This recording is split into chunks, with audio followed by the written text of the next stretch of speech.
Hello everyone, कैसे हैं आप सब। आई होप आप सब अच्छे होंगे।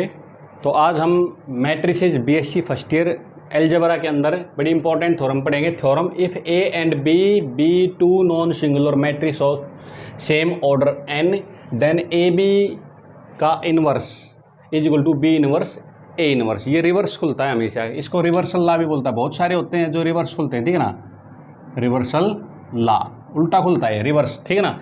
इसका मतलब क्या होगा, ए और बी दोनों मैट्रिक्स की मल्टीप्लाई करके बी कोई ना कोई क्या आएगी, एन ऑर्डर की मैट्रिक्स आएगी, क्योंकि दोनों के दोनों क्या है, सेम ऑर्डर की मैट्रिक्स है, एन ऑर्डर की मैट्रिक्स है। तो दोनों की मल्टीप्लाई करूंगा तो एन ऑर्डर की कोई ना कोई मैट्रिक्स आएगी ए बी।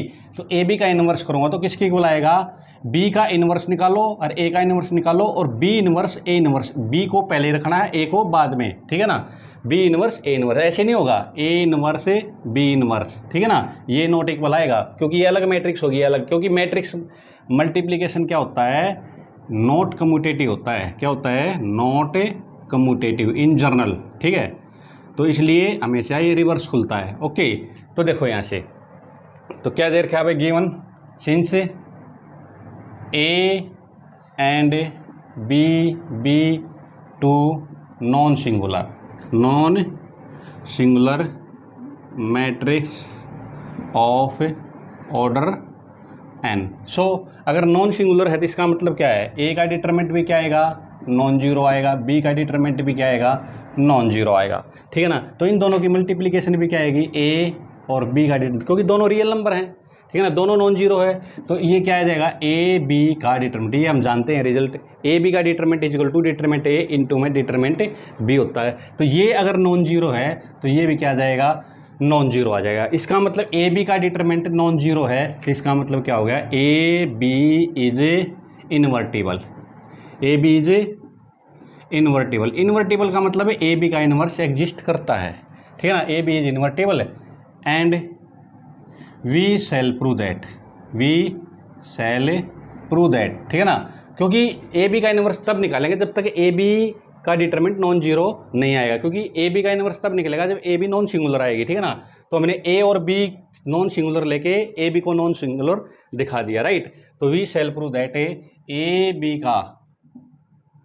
बी का inverse is equal to B inverse A inverse. अब देखो, अब ये आप जानते हो, अब ए बी का इनवर्स ये है, तो इन दोनों की अगर मैं मल्टीप्लाई करूंगा तो क्या आनी चाहिए, आई एन आनी चाहिए, सीधी बात है, ठीक है ना।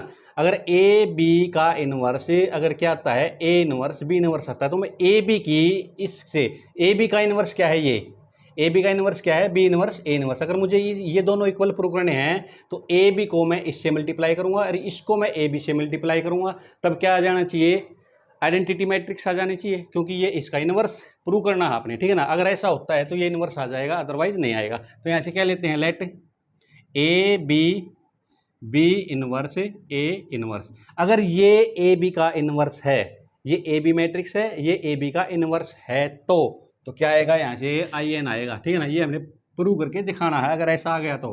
हाँ जी, तो देखो मैट्रिक्स मल्टीप्लिकेशन, ये सब क्या है, मल्टीप्लाइड है, ठीक है ना। तो इनको अलग अलग कर लेते हैं, क्योंकि मैट्रिक्स मल्टीप्लिकेशन क्या होती है, एसोसिएटिव होती है। तो यहाँ से आ गया ए बी इनवर्स, और यहाँ से क्या आ गया, ए इनवर्स, राइट। ये क्या होता है, बी इनवर्स, क्योंकि बी क्या है, नॉन सिंगुलर मैट्रिक्स है, ठीक है ना, तो उसका इनवर्स एग्जिस्ट करता है। तो बी इनवर्स क्या हो जाएगा, ए, ये हो जाएगी आई एन ए इनवर्स, ठीक है। ओके, अब यहाँ से क्या कर देंगे, ए आई एन इंटू में क्या आ जाएगा, ए इनवर्स, किसी भी मैट्रिक्स की ए बी आई क्या है, ए बी एन ऑर्डर की मैट्रिक्स है, आई एन आइडेंटिटी मैट्रिक्स भी क्या है, एन ऑर्डर की है। जब इसकी दोनों की मल्टीप्लाई करता हूँ तो क्या आता है, ए आएगा, ठीक है ना। ये आप जानते हो, ए आई इज इक्वल टू क्या होता है, हमेशा ए होता है, ठीक है ना। तो ए इनवर्स क्या आ गया, आई एन आ गया, राइट। एक स्टेप तो हमारा यहाँ से पूरा हो गया, ठीक है ना। दूसरा स्टेप क्या करेंगे, उल्टा, क्योंकि उल्टा करने के लिए क्या करेंगे, A B is equal to B A is equal to I n, ठीक है ना। ए, अगर ए का इनवर्स क्या है, बी, तो A B equal to B A equal to identity matrix of order n, ठीक है। ओके, तो यहाँ से आप उल्टा करेंगे, बी इनवर्स ए बी, ठीक है ना। यहाँ से देखो बी इनवर्स, यहाँ से क्या हो जाएगा, ए इनवर्स ए इंटू में बी, यहाँ से क्या हो जाएगा, बी इनवर्स, यहाँ से क्या आ जाएगा, आइडेंटिटी मैट्रिक्स आ गई यहाँ से, ठीक है ना, इंटू में बी, यहाँ से क्या आ गया, B inverse I n B, B की आइडेंटिटी मैट्रिक्स क्या करूँगा, मल्टीप्लाई करूँगा तो क्या आ जाएगा, बी इनवर्स बी, यानी कि बी आ जाएगा, बी यहाँ क्या हो जाएगा, I B is equal to B, B inverse क्या होता है, आई एन। तो यहाँ से क्या आ गया मेरे पास है, A B inverse A inverse is equal to क्या आ जाएगा, B inverse A inverse A B is equal to क्या आ गया, आई एन, यानी identity matrix of order n. इसका मतलब ए बी की इससे मल्टीप्लाई करता हूँ, बी इनवर्स ए इनवर्स की ए बी से मल्टीप्लाई करता हूँ, और आइडेंटिटी मैट्रिक्स आ गई थी। इसका मतलब ए बी का क्या हो गया, यहाँ से ए बी का इनवर्स क्या आ गया, बी इनवर्स ए इनवर्स। ठीक है, आई होप आपको ये थ्योरम बिल्कुल अच्छे से क्लियर हो गई होगी। अब थोड़ा इस थ्योरम को क्या करते हैं, हमें जर्नलाइज करते हैं। जर्नलाइज करने का मतलब है यहाँ पे ए बी हमने दो मैट्रिक्स ली थी, हम यहाँ पे एन और एन मैट्रिक्स भी ले सकते हैं। क्या ले सकते हैं, हमें एन मैट्रिक्स भी। ठीक है, ओके, देखो कैसे लेते हैं, late A1 A2 up to Son an-1, ठीक है, an-1 इंटू में an बी द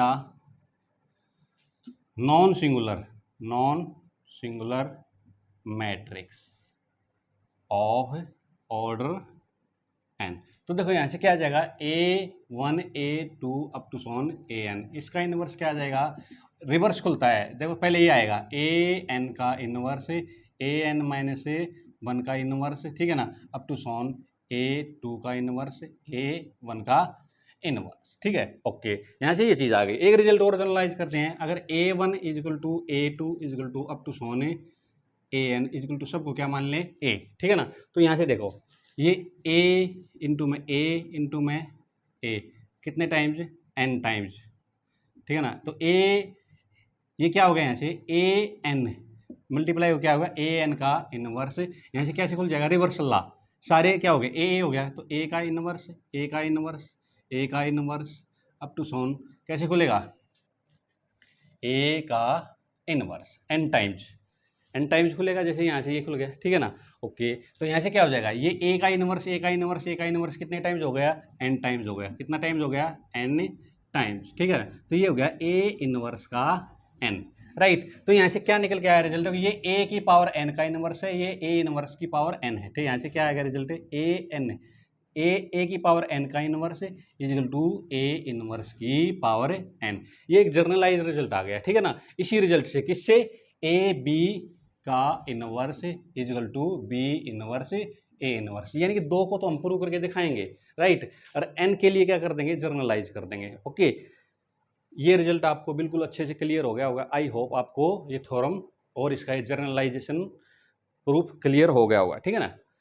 अगर आपको मेरी वीडियो पसंद आई हो तो प्लीज़ इस वीडियो को लाइक कर देना, शेयर कर देना और इस चैनल को सब्सक्राइब जरूर कर देना। Thank you.